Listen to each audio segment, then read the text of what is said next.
Hi, welcome to the review of the Year 13 Applied September Test, Applied section.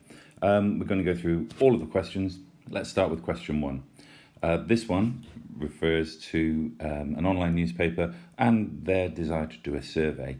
You need to. This is a question which purely pulls things from chapter 1 and requires you to recall the statements and definitions exactly. So I will go through them. Question 1. Define the population that would generally be associated with the newspaper. That's quite straightforward. It's the readers of the online newspaper. Okay, and that's 1 mark. So you need to get anything that basically suggests that it's all of the readership. Part B asks you to suggest a suitable sampling frame. This is testing. Do you remember what a sampling frame is? The key phrase here is a list of and all the. So my suggested answer here is a list of the readers who subscribe to the extra content. Okay, good. Next one is identify the sampling units. This is again just testing. Do you know what this word means? And for this answer, we're just looking for either an individual subscriber or the subscribers. 1 mark. So those 3 marks are all about understanding and being able to apply a definition to a context.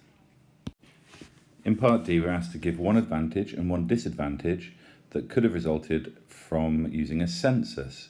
Well, the advantages of a census are listed in chapter 1 of the year 1 book, and the 2 things you can choose either the accuracy of the data or that it's unbiased.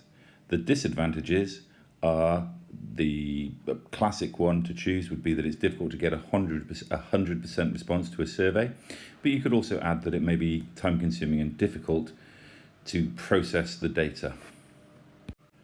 Finally, we're asked to state 2 sources of uncertainty that could occur with a small sample of 25 subscribers.